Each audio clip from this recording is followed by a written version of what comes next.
the president for their finances. They do not have financial independence. There is a common saying, he who pays the piper calls the tune. So if somebody else is paying, that's how they decide who you go after and who you don't go after. That's how they decide. If you are on this side of the political divide, there are no resources to prosecute. And if you are on this other side of the divide, there are resources to prosecute. We believe the criminal justice system should be truly independent by not just having constitutional independence, but having financial independence to discharge their responsibility. Institutions, institutionalizing the fight against corruption, institutionalizing accountability, institutionalizing oversight. That way, we will be on the trajectory of getting Kenya where we want. So, what's on the ballot? Those of us who believe we should institutionalize our politics along political party lines, institutionalize accountability by having clear separation between the opposition and government, institutionalizing the fight or accountability by making sure that the judiciary is independent, the institution of the criminal justice system is independent, not just by constitution, but financial and operational independence as well, rather than build these around personalities who then become subjective and who then become biased, and we end up in the place we should not be. Finally, in the ballot, we have driven the economy right to the heart of this contest. And we are looking at democratizing the economy of Kenya. And that is why, with our partners in ANC and Ford Kenya, we have built an economic model around this election that gives us opportunity to expand and make sure that our economic model is inclusive. Make sure that the millions of our citizens who are today locked out of the economic cycle because they have no jobs, 4 million of our young people out of school, out of college, out of university, have no jobs, and it's not going to be business as usual. How are we going to do it differently? We're going to deliberately, and I could give examples later, deliberately invest in areas that are labor intensive, that create jobs, so that we can deal with the challenge of unemployment and create inclusivity. Number two, 80% of all our business is in the space of micro, small, and medium enterprise. We believe to create economic inclusion, this category, who suffer 3 challenges. They do not have legislation to protect their business. They have challenges in the environment in which they operate.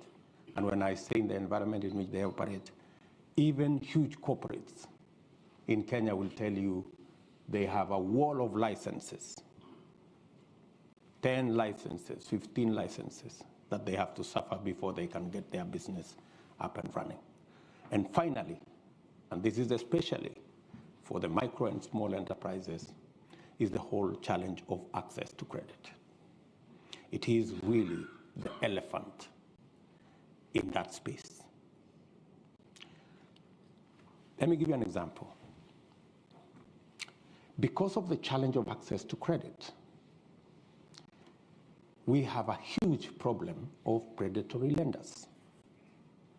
And because of predatory lenders, today, 15 million Kenyans are blacklisted on Credit Reference Bureau. 15 million Kenyans blacklisted is actually half our working population. That tells you there is a serious problem of access to credit. Many of these micro enterprises, research shows that many of them pay as high as 1,000% per year to access credit.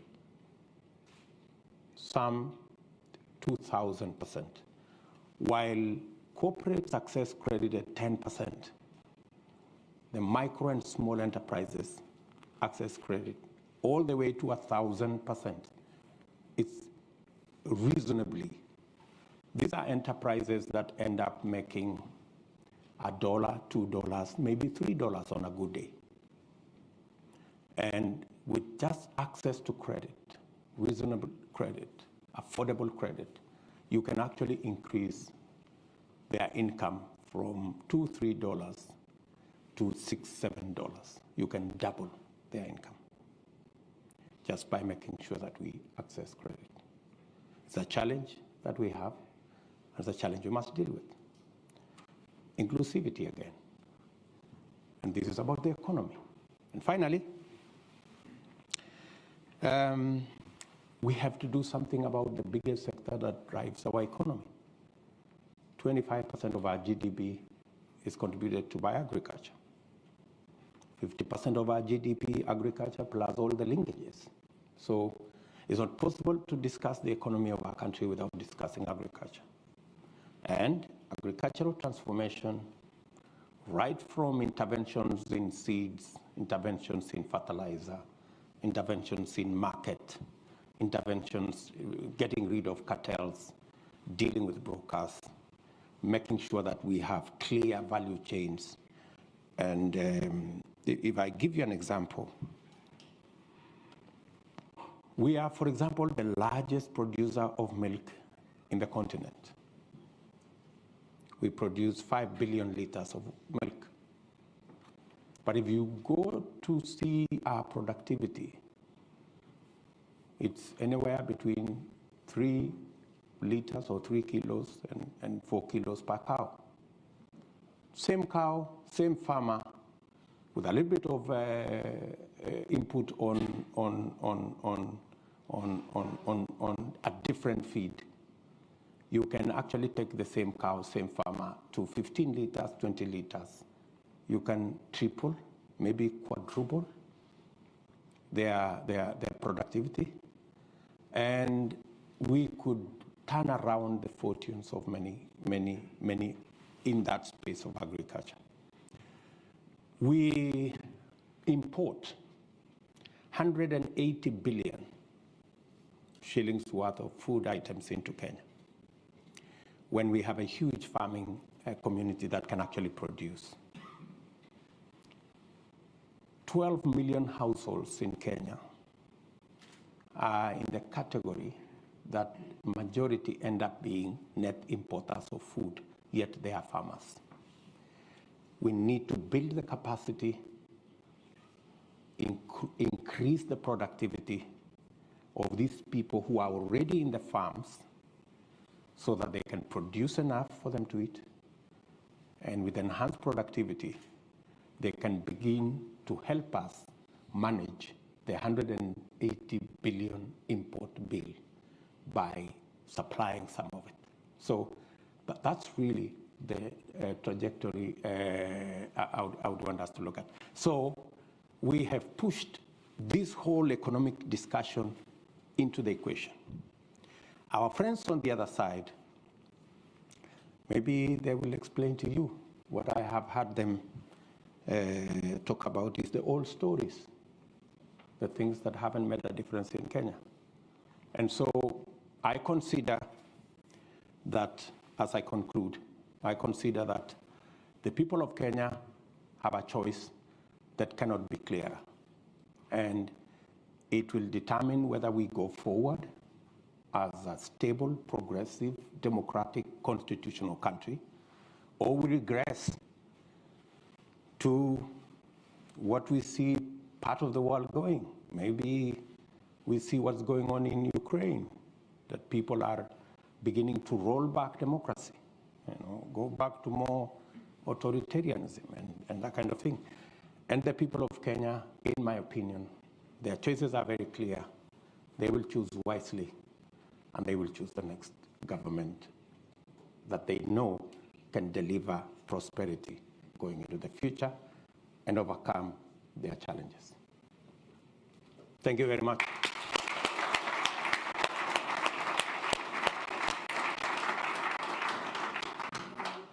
So for those of you on Zoom, just a reminder, that was His Excellency Dr. William Ruto, Deputy President of Kenya, discussing the opportunities and the outlook for change arising from August's elections that are coming up in Kenya, and sharing his vision of a bottom-up economic model for Kenya's long-term prosperity.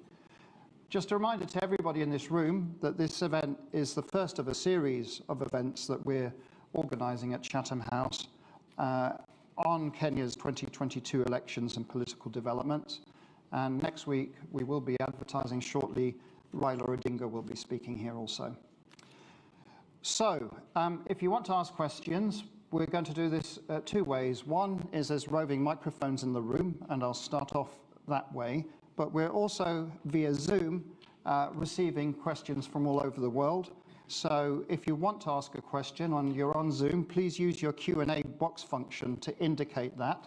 And I will also see if I can invite some of those who are on Zoom to ask their questions verbally, but I'll also summarize some of those that are coming in. So again, we'll take 3 questions now from the hall, and the lady in the front, please go ahead and ask your question. Deputy President, we'll take questions in threes, so if you just take down... Your Excellency, Deputy President of Kenya, distinguished guests, Dr. Alex, my fellow Kenyans, first I say karibuni to our guests, and jambo. So, Mr. Deputy President, I've got 2 questions.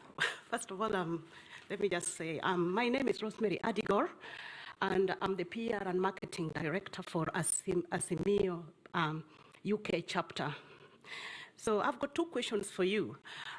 First, when you formed the government with His Excellency President Kenyatta, he treated you more like a principal. And in that case, you were given some of the most powerful dockets that, as any deputy president, we've never seen that sort of. So that was generosity from his part. But you also played because you also brought the number with you. So it was like this. So what I want to ask is, what are you going to do different, having seen the level of corruption and unprecedented corruption that engulfed our country to an extent whereby people can't even afford to buy milk, people can't even afford to buy even just oil, and yet we have people who they are just rolling in lots of money. They are just, they can have a car from Monday to Sunday, and Kenyans are starving. Second question, please, because we've got lots and lots of questions, please. So I just ask you, what are you going to do different to Kenyans? Second question, should you not win the election, are you going to concede defeat and be an advocate for peace in our country? Because we know the story, and we are all eyes open. We are watching. Thank you. So thank you. And lastly, I just No, two. The lady in the middle here, please. Yeah, we'll go for 3 plus 2. Excellency Deputy President, thank you for sharing with us your convictions. I am Nashwat Megwar, Head of Political Practice at Concerto Global Public Affairs. I have 2 questions. The first one is a more political one. As we all know, on 9 August, there are many risks for a fair election. So on which tools do you rely to ensure a fair, transparent and inclusive election, and how can the international community support you this way? The second question is more economic. how can the international investors plug to your bottom-up platform vision to create employment and value in Kenya? And how can they become, as you say, true hustlers for Kenya? Thank you very much. And there was one gentleman there, you, sir. Yeah. One question, please, because I want to try and get a diverse number of questions. Ladies and gentlemen, distinguished guest, His Excellency, my name is Lashan Lethbridge, and my question for you today actually is just, well, the one. Kenya's shared prosperity, and I'd actually like to hear your thoughts on the internal security of Kenya and its armed forces, and what your thoughts are to have a prosperous Kenya and a safe Kenya. Great. Thank you very much. Yes, I have been deputy president for 9 years. I don't know which dockets were given to me because when President Uhuru Kenyatta formed government after the election, we've always had one president. We've never had two. And the responsibility over government has never been shared between Uhuru Kenyatta and myself. Our first term, we ran a coalition government, but I can tell you there was no single opportunity where my party held a PG outside President Uhuru's party. We had one parliamentary group, one government, one program, and it was all clear.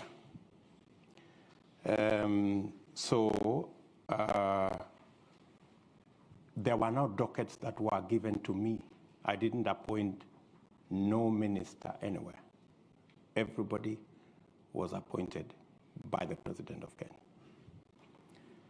And the difference, maybe you could ask, is between our first term and our second term. In our first term, granted, I played my role as deputy president. The president assigned me many responsibilities, which I discharged with distinction from where I sit. And that is why, in our first term, we rolled out our plan to build the standard gauge railway. We have built 700 kilometers. I was part and parcel of the entire delivery plan. We set out to build 10,000 kilometers of tarmac road in Kenya. By June this year, in 3 months or so, we will have actually done 11,000 kilometers. I sat long hours with officials in government to design how that was going to happen.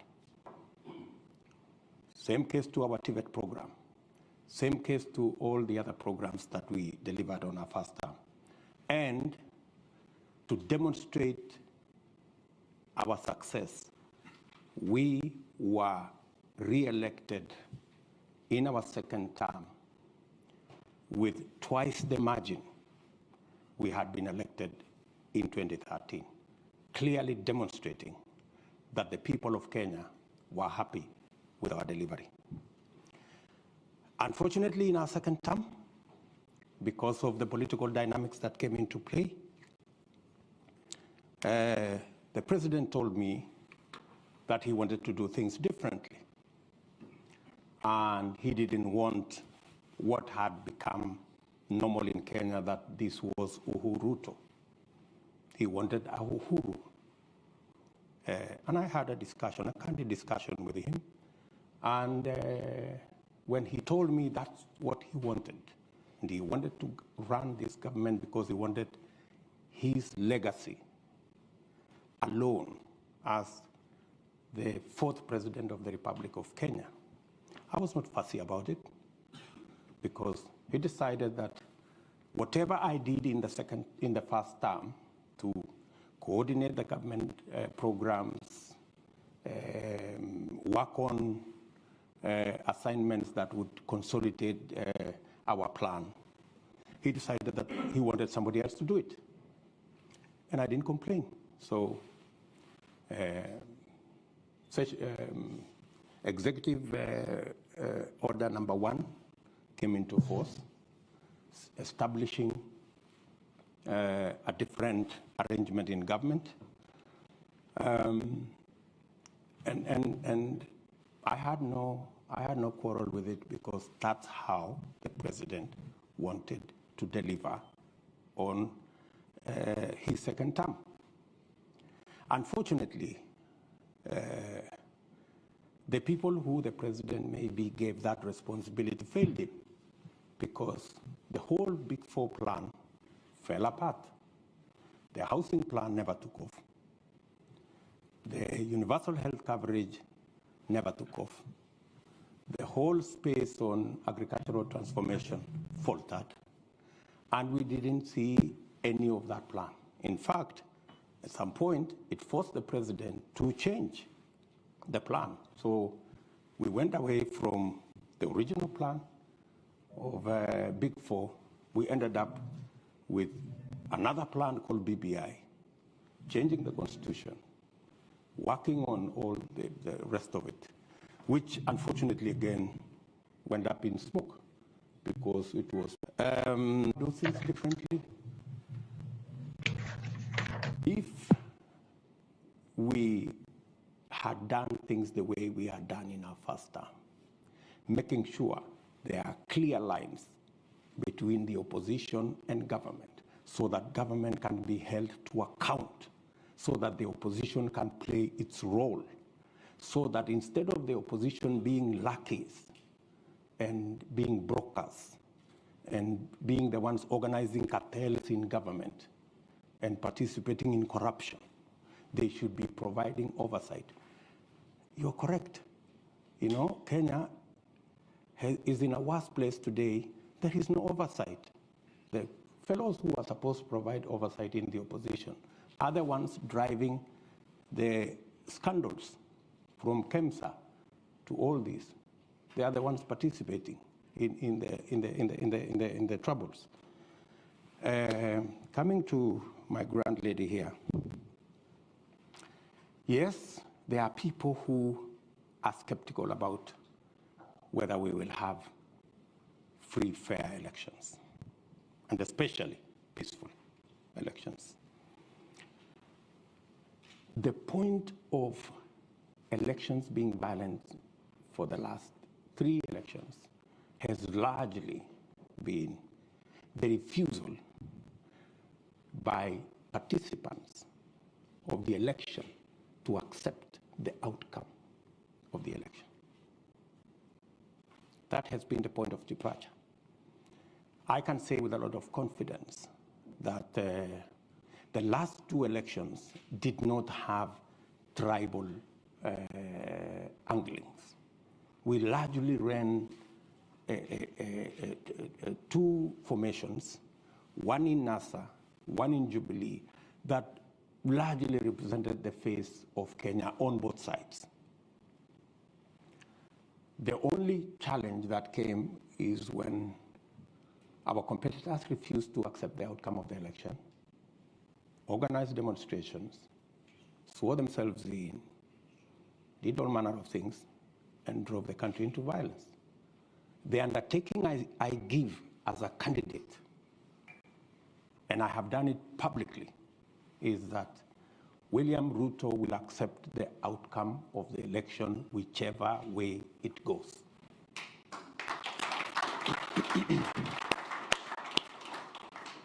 And I want all the other candidates to make the same commitment. They have not made the same commitment. They are dodgy about whether they will accept the outcome of this election. In fact, many on that side, it's in the public domain, have said they will rig the election, right? Many on that side have said to those who care, even if William Ruto wins this election, Uhuru Kenyatta will not hand over power to him. They've said that in public, right? So what we need is those of us as Kenyan leaders, the Kenyan public, and our friends in the international community to speak to all the candidates so that they can commit in public unequivocally that they will accept the outcome of this election. And I say so, especially the notorious ones who have never accepted the outcome of any election until they commit that if they lose this election, which is most likely going to be the case, that they will accept the outcome of the election. That way, we can guarantee peace after the election by making sure that all the participants do what I have done publicly.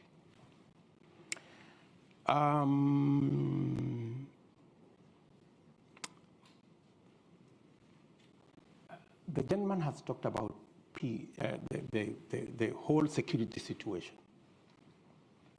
Part of my engagement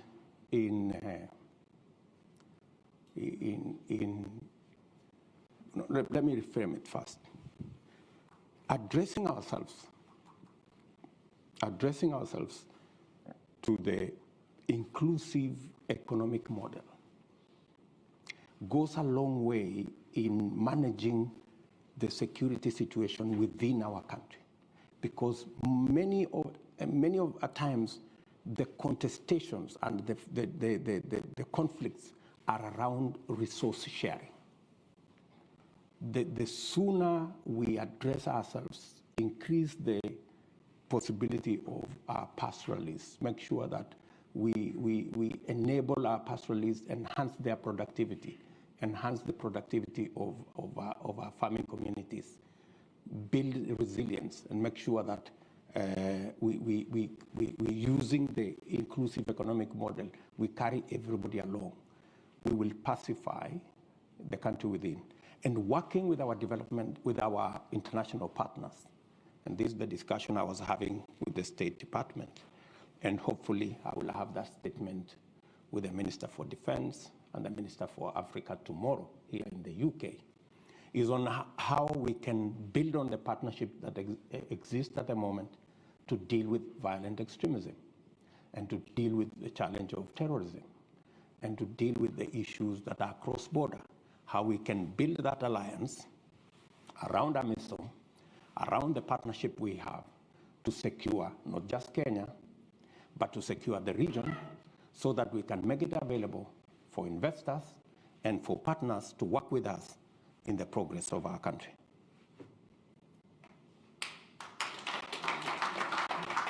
So I'm going to take some of the questions coming in from the continent and beyond.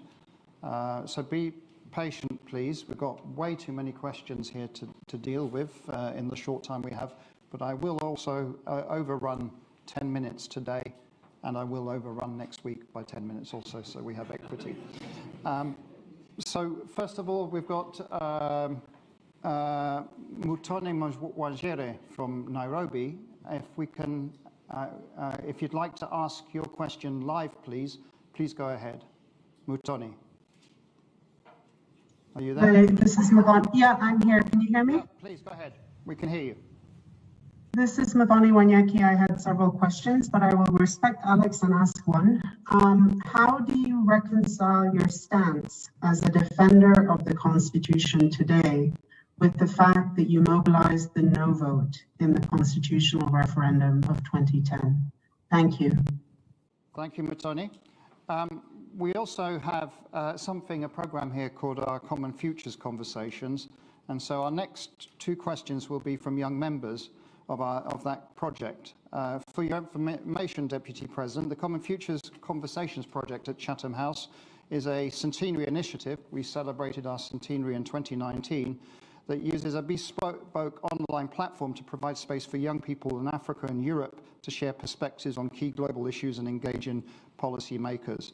We've received many questions from them, and we've chosen two to ask their questions live to you. So first of all, I'd like to invite Salome Nuzuku to ask the question. Salome, please go ahead. Thank you for the opportunity to ask this question. My name is Salome Nzuki. I am a founding member of the Common Futures Conversations community and also a Chatham House Youth Advisory panelist. Currently, I work at the Ministry of Foreign Affairs here in Kenya. Excellency Deputy President, how will you tackle violence against women, safeguard women's rights, and promote gender equality if elected as the 5th President of Kenya? Thank you. Thank you very much. And then the second question is from Daniel Orogo. Daniel, please go ahead. Hello, my name is Daniel Orogo. I am from Nairobi, Kenya. I am a member of the Chatham House Future Conversation program, and I am a panelist in the political governance. Your Excellency, the Deputy President, President Kenyatta has admitted severally in different platforms that there is nothing he can do to fight. One occasion, thrown up his hands on the air and says that there is nothing I can do. What do you want me to do? So as part of the presidency that you have been part of, I am interested to hear how you have seen in your campaigns that you do not really articulate about corruption. And I've heard your presentation about the fund, about institutionalization, but I admit that it is coming until late that you too have been dodgy about your agenda about fighting corruption. Is it by default? And if so, what is your pragmatic agenda in tackling corruption under your presidency if you will be elected? Thank you so much. Thank you, Daniel. And the final question is from Uredo Makoji, which is one about tourism, I believe. Uredo, please go ahead. No? No, Uredo? Okay. Maybe you answer those questions. Okay, maybe let me start with Wanyeki. Let me tell Wanyeki, I am a Democrat. And when you are a Democrat, when you participate in a contest and you lose or win, you must accept the outcome of that contest. We went to a referendum. Yes, I mobilized the no vote because I had misgivings about sections, not the whole constitution, sections of that constitution. But when the people of Kenya decided that this is the constitution they want to have, as a Democrat, I had to accept that this now is our document. And I have every right to defend the current constitution because it is the constitution of the Republic of Kenya. And I am a Kenyan. It is a paradox that William Ruto, who had misgivings about sections of the Constitution, today is the defender of the Constitution against the people who pushed for the adoption of the Constitution, who today have become the biggest enemies of the same Constitution. They want to mutilate the same Constitution. And it has to take William Ruto to defend the Constitution of Kenya. Isn't it an irony? I think the people on the other side have more questions to answer than I do.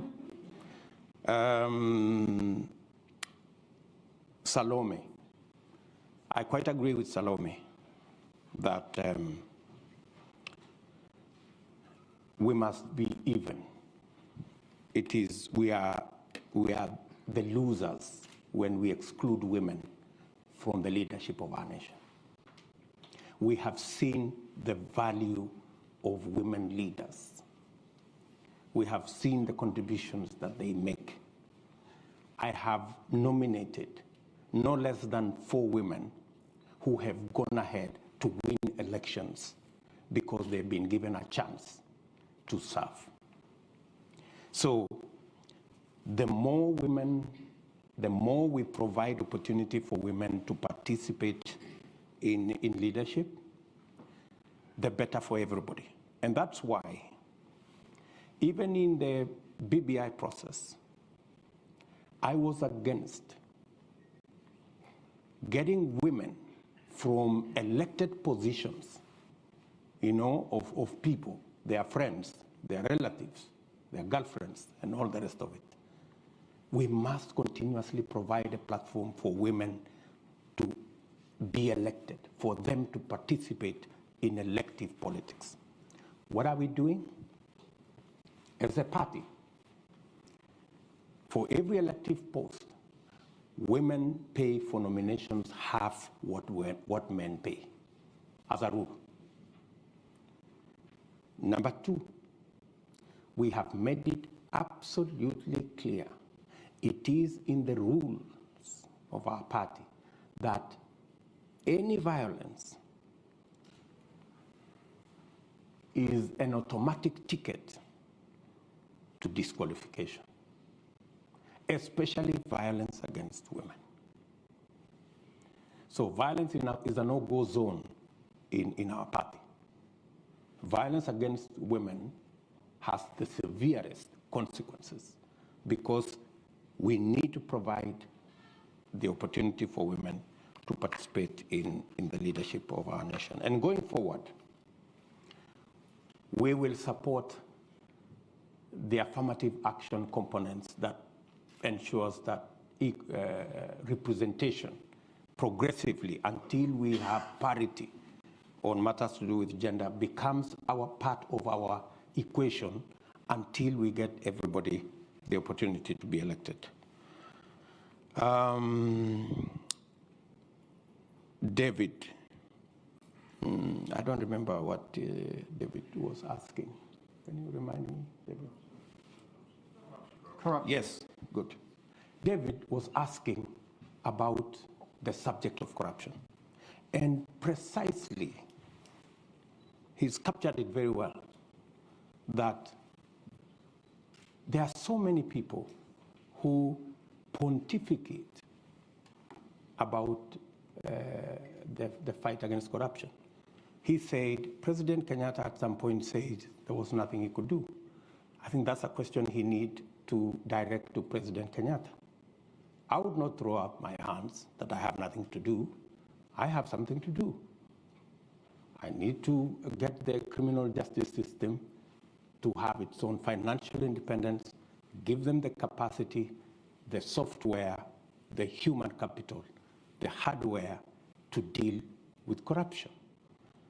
I have said that I will roll out the judiciary fund to enable the judiciary to deal with accountability by providing them the human resource, the financial independence, the hardware and software to be able to adjudicate over matters and to deal with corruption cases expeditiously. Part of the lethargy around corruption is because it takes 10 years for a corruption case to be dealt with. Why? Because the whole investigation chain is lethargic, and the judiciary do not have the capacity to fast track because they are constrained financially, because we haven't made it possible for them to have that capacity to deal with matters to do with corruption. I have been very clear in my mind as to why the fight against corruption is top on our priority by institutionalizing the fight against corruption. And it is not going to be something personal between me and my friends or my enemies. It is something between the criminals and the law. And in my very honest opinion, the rest of the people who are giving us long lectures about corruption, it is public knowledge in Kenya that there are people who run a laundry to clean, corrupt people. It If you are a corrupt person, you just need to pass through some office, pay some small stipend, and all of a sudden you are a clean person, you have no case to answer. I don't think that's what fighting corruption is all about. I don't think personalizing the fight against corruption so that it is me versus my enemies. That's not how to fight corruption. The way to fight corruption is to build the institutions that can independently deal with the challenge of corruption. One final thing. Willie Mutunga, our former Chief Justice, when he left office, he said the one thing, the telephone line never rang with a call from State House. In 4 years that he was Chief Justice, not one day, it never rang. And he was very proud of it, because that's how to keep the independence of institutions and to make sure that every institution does its job. And that's the essence of why the Constitution set up independent institutions to deal with weighty matters like oversight, accountability, and the whole criminal justice system. Okay, too many hands for the time we've got. Sir, you've had your hand up almost all the way through, so that might be that it's your lucky moment because it's such a strong arm, but you have to be quick, yeah? Just one question sharp. Please go ahead. Thank you. The Deputy President, my question to you, and this is to be fair to your competitors, it's not that they don't have an agenda. They have a very potent agenda. And to quote Abraham Lincoln, when America was at the point of dissolution, made a very great speech about a house divided against itself cannot stand. And as a man of faith, are you saying the unity call by your competitors is not worthy, seeing that Kenya has been divided since independence and the presidency has been circulating amongst two tribes, and the unity call and the marginalization of Kenyans is not an agenda? You're saying it's an old story? I really want to hear what you would respond to that. Thank you. Thank you very much. The lady in the middle just here. Yes, please. It's coming. Yep. Your opportunity. Thank you very much. My name is Karen Juguna. I am a midwife in the UK. I trained and practice here. And my question is around health. Women's health and sexual reproductive health is an issue that's close to my heart. So I would like to ask, what are the plans for your government to tackle the high maternal mortality rate in Kenya? As you know, Africa as a whole, we contribute to two. Kenya has its fair share. And also to ask what your opinion is in terms of legalizing abortion, which is one of the highest contributors of maternal mortality, and how we can evolve these conversations that are very emotive and also very driven by our faith. But as a profession, putting my professional hat on, I think that we need to have this discussion. Women need to have choice, prevent women from dying from preventable causes. I know there's a lot of work that has been done by the Beyond Zero campaign, and it would be interesting to see how you can, what are your plans in terms of building on that and ensuring that no woman should die from preventable causes in childbirth. Thank you very much. And then the last question, and here's the gentleman there with the blue checkered top. Yeah, you, sir. Good afternoon. My name's Joseph Muchibi. Ladies and gentlemen, Your Excellency, welcome to London. First question. One question, please. We got no more time than that. One. Okay. Painstakingly has been a dominant word that you've used in explaining your role in political parties. Again, painstakingly, political parties ideally are supposed to be the forum upon which public participation is effected for real politics to make sense. I feel for you, and I really feel let down because of how Jubilee tumbled. Because I had a lot of hope, expectation that Kenya was going to have a binary political competition point where ideas were going to be about Jubilee and NASA. That down the drain, back to the tribal fiefdoms that are being created. Now the question is, you are on record as having formed or led the United Republican Party, URP. You stand on that podium and acclaim yourself a Democrat. So there is the Republican and the Democrat you. So now, Republican basically comes from republic, we the people. Democrat is about majority, minority having their say, having their way. Very clear definitions. I like to be very clear with how I define my questions and how I frame my issues. Now, the problem in Kenya is, or as it is, the parties as we have them are operating at the behest of the political leaders, briefcase parties, owners of parties, people do not have. Because recently, in one of the NDCs, a list came and names were mentioned, and the question was put to the floor, yes, nays, yes, have their day, elections. Really?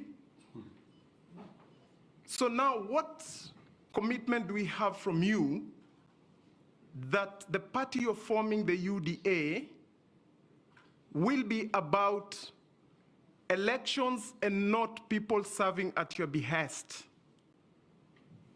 Then, Mr. Sorry, Your Excellency. sorry. That's enough. We don't have any more time. No way. Yeah, okay. Deputy President, I've just got a few cluster of questions here, which I'm just going to summarize. Why don't I answer these ones first, and then you okay, and then we'll have that. So go ahead, okay. And then we'll do one final round. We can meet later. My good brother, I didn't get his name at the back, says, am I dismissing the calls of unity? By no means, no, I'm not dismissing the calls of unity. I just want a bit of honesty and decency around those calls. When we went and we were told that we were having the handshake and it was about the unity of the country, it later turned out that it was a conspiracy. It wasn't genuine. You know, what happened? There was no unity. There was no building bridge. There was nothing. What happened? The handshake destroyed Jubilee, the ruling party. The handshake destroyed NASA, the opposition coalition. The handshake destroyed our Big Four plan. We couldn't implement it. The handshake destroyed government as we knew it. There was no government, there was no opposition. We ended up in a conundrum that nobody knew who was in the opposition. So, as we call for unity, is it the unity of the leaders or is it the unity of the people? It is way different, because there is a push by our competitors that the unity they understand is that if you have 3, 4, 5 leaders from their communities deciding to work together, That is unity, and every Kenyan should be satisfied with it. We hold a different view. We believe that the unity of the nation will be built around getting everybody included. The inclusion, the political inclusion. That's why we are building a national political movement. That's why we are building a national political party. That's why we and our competitors and our friends, we are building a national political formation. Economic inclusion. It's not that when a leader has occupied an office, he has occupied an office on behalf of his community. No. It is the economic inclusion that will create the unity of the nation. And to speak to you directly,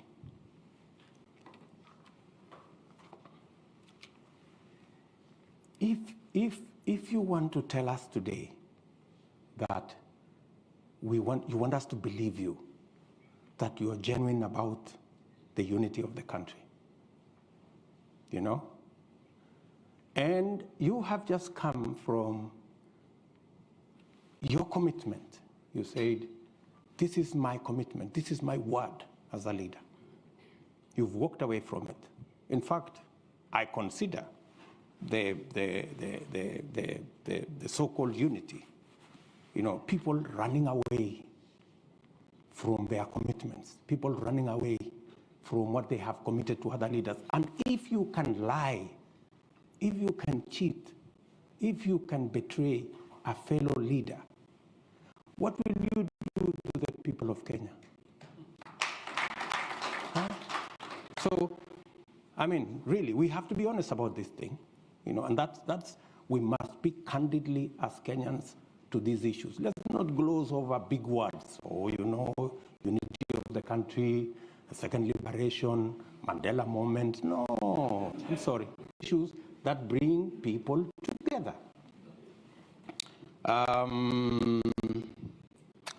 Health. Health is a very big issue. In fact, it's just that he squeezed time out of me. That's one thing that is at the heart of this conversation. We had a whole program on universal health. Unfortunately, we couldn't deal with it because we ended up chasing the BBI stories and the rest of it. So, what is our plan? We managed this year, in fact, three months ago, we managed to pass the changes to the law to make it possible for us to re-engineer the whole health space and make it possible for us to get to universal health coverage that carries with it your concerns on how women access health and how the citizens of Kenya access health. We now have the law that will give us a graduated contribution mechanism where people earning 6 figures like myself can pay more, and the people down the pyramid can pay less. And it is our considered view coming from experts and complete with actuarial expertise that it is possible under the new arrangement for us to double, if not triple, the resources that will be available to manage our health under our new health program as passed by the law in Parliament. That way, we can be able to deliver health in a much more predictable, quality health in a better way. And with it, you know, when we came into office in 2013, okay, I remember, I think it was in 2015, we then said that government of Kenya will pay through National Hospital Insurance Fund for every mother who gives birth. Many women avoided going to hospital because they could not afford, but we made it possible that every child must be born with health professionals in place. And that's why significantly we have reduced maternal deaths. With our universal health coverage properly rearranged, that will scale up those interventions. On matters to do with abortion, the law is very clear in Kenya until it is changed that if the health or the well-being or the survival of the mother is in jeopardy, doctors are legally given the permission to save the life of the mother. So that the provision on where life is in danger is already captured by our law. Maybe then, unless you're talking about something much more progressive, then that's another discussion. Kenya is a democratic country. We will have a conversation. And when we get to that place where we make that decision, then we will implement it in whatever fashion that the law will provide at that point in time.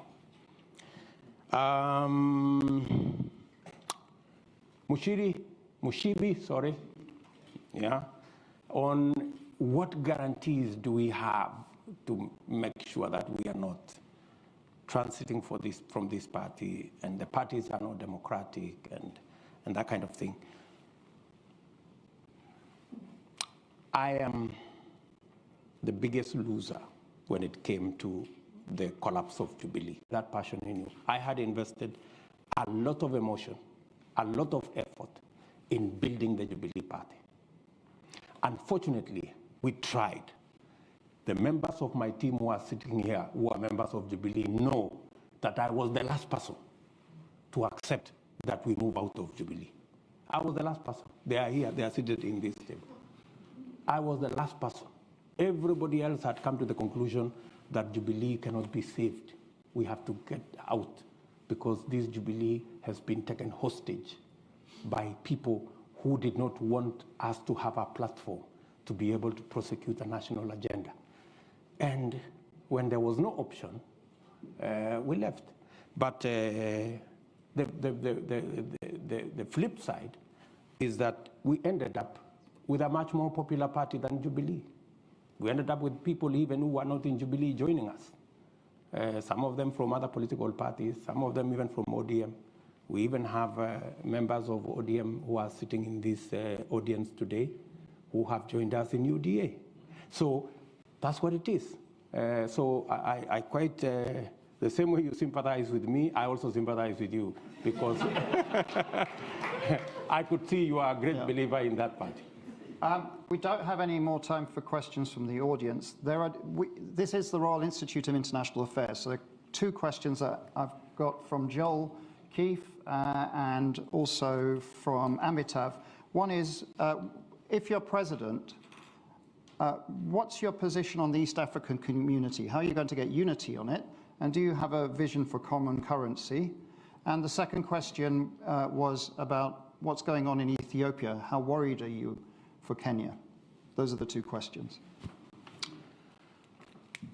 I have participated as Deputy President on many fora discussing what we need to do about East Africa community. We've moved it when we came into office. We've moved it several steps. In fact, today, I think the intra-trade in East Africa is about either 18 or close to 20%, making it the most progressive trading bloc in the African continent.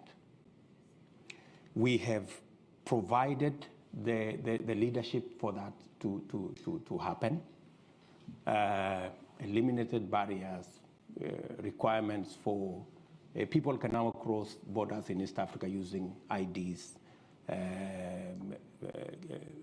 Students learning in different countries can pay fees using local currency. I think we are making that progressive. We are admitting DRC into EAC as part of building the necessary network that would enable us to do more trade. And I believe that EAC presents an opportunity for not just Kenya, but for the international community to work in the East Africa arrangement and access opportunities from any of the countries into the East African region. I also see EAC as a building block to Africa Continental Free Trade Area. That space is very important because it gives us in the continent latitude to access and to persuade investors from the rest of the world that we have a mechanism that they don't have to do multiple things in every country, that operating from one country, you can have access to the entire African market. As to the issues going on in Ethiopia, I believe from a Kenyan perspective that we must work with Ethiopia towards a peaceful resolution of what's going on in Tigray. Ethiopia is so important to Kenya because if anything were to happen to Ethiopia, it would put a lot of pressure to Kenya because then we become the only country stable that can then, anchor that whole region. So Ethiopia is important to us. We have gone out of our way as a country to provide the mechanism for there to be a discussion, a dialogue, and possible a resolution of the issues in Ethiopia, so that together with Ethiopia, Kenya can begin to see how we can stabilize Somalia, complete the elections in Somalia, and make it possible for them to establish a government that we can work with so that we can form the structures of government. With Ethiopia, again, work on South Sudan to complete the peace discussion there so that we can also settle the government there, and also work with the Sudan so that we can transit from the military to a civilian authority, again, to consolidate the whole of the Horn of Africa and that region so that we can have a peaceful neighborhood. Thank you very much. So first of all, first point, I want to apologize that we overran a bit. Your indulgence is much appreciated. We will overrun next week for the same amount. Secondly, you're of course all welcome to register for next week, so we'd be very happy to see you again. And also just to to tell you, in fact, the Deputy President mentioned the AFCTA. Well, we've got the Secretary General of the AFCTA speaking at Chatham House at the end of this month, so we also hope that you'll come back and listen to that. And finally, most importantly, if we can all thank His Excellency Dr. William Ruto for being with us today.